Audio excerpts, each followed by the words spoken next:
Akhirnya ada kabar baik dari Los Angeles di mana angin kencang mulai mereda, setidaknya untuk sementara. Ini memberikan sedikit ruang bernafas yang sangat dibutuhkan bagi para pemadam kebakaran. Namun mereka hanya memiliki waktu yang sangat singkat karena angin diperkirakan akan kembali kencang minggu depan.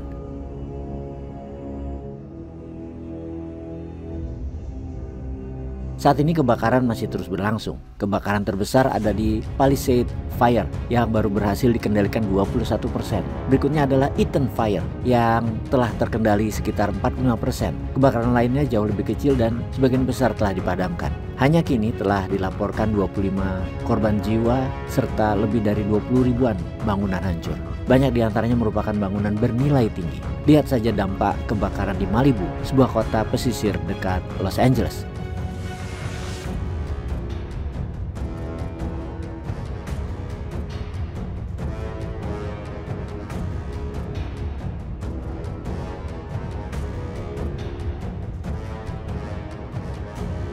Los Angeles belum sepenuhnya keluar dari bahaya, tapi mereka dalam posisi mulai merencanakan pemulihan. Namun tragedi seperti ini selalu membawa biaya keuangan yang besar.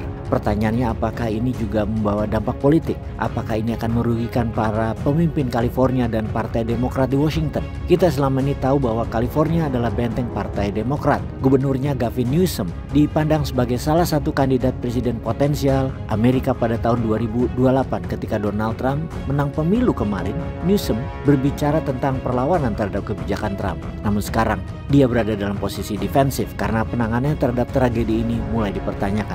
Trump melancarkan serangan pertama minggu lalu dengan menuduh Gavin Newsom mengalihkan pasukan air ke Pasifik. Trump kini dalam posisi ofensif dan sekutunya ikut serta, yaitu Elon Musk melalui platform X miliknya.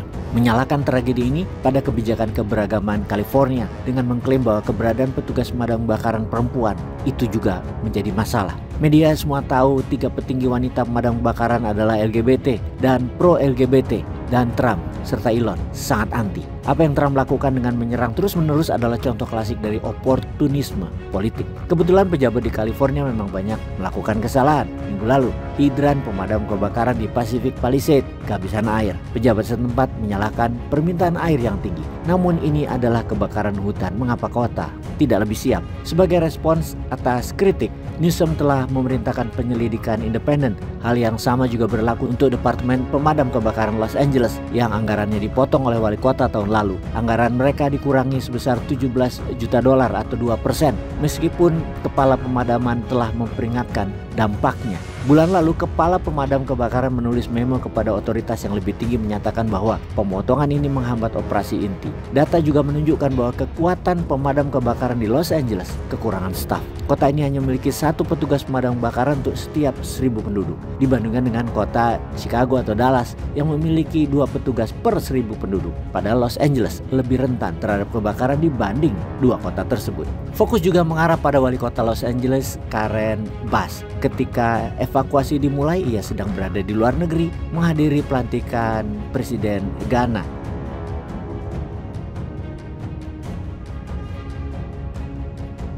Jadi Partai Demokrat memiliki banyak hal yang harus dijawab. Ya, karena bencana ini belum pernah terjadi sebelumnya. Dan ya, sekali lagi, bencana ini harusnya tidak dipolitisasi. Namun pejabat California tidak membantu diri mereka sendiri dengan kebijakan mereka. Pertanyaannya adalah, apakah ini akan merugikan mereka, para pejabat dan para petinggi Demokrat secara politik? Waktu sekarang ini memang tidak berpihak pada Partai Demokrat. Mereka kehilangan Gedung Putih, kehilangan Senat, dan kehilangan DPR dalam pemilu November kemarin. Mereka berharap Gavin Newsom dapat menghidupkan kembali partai mereka. Namun tampaknya gubernur akan sibuk menangani pemulihan California. Sementara itu, Trump diperkirakan akan memanfaatkan situasi ini. Ia dijadwalkan mengunjungi Los Angeles minggu depan setelah pelantikan dan mungkin menggunakan tragedi ini untuk meningkatkan popularitasnya. Tapi bisakah dia mengubah California yang merupakan benteng biru menjadi pasukan merah Republik? California pernah memiliki gubernur dari Partai Republik hingga tahun 2011, yaitu pada saat aktor Arnold Schwarzenegger, tetapi ia adalah seorang Republikan Republikan yang anti-Trump. Los Angeles sendiri terakhir memiliki wali kota dari Partai Republik yaitu di tahun 2001.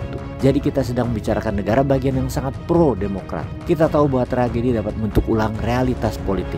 Tapi ini akan bergantung pada dua faktor. Faktor pertama adalah proses rekonstruksi. Newsom berbicara tentang rencana besar ala Marshall Plan dengan investasi besar-besaran. Jika dia dapat mewujudkannya, dia mungkin dapat meminimalisir dampak politik negatifnya. Faktor kedua adalah Donald Trump. Trump berbicara tentang memberlakukan syarat-syarat untuk memberikan bantuan ke California yang mungkin tidak diterima dengan baik oleh politikus Partai Demokrat. Bagi Trump, yang penting ada Elon Musk di California. Baru Trump setuju. Kita sedang bicarakan salah satu negara bagian terkaya di Amerika. California itu memberikan pajak sebesar $83 miliar PAD-nya, pendapatan asli daerahnya. Jadi Trump harus hati-hati. Alih-alih menarik simpati warga California, dia bisa saja membuat mereka menjauh.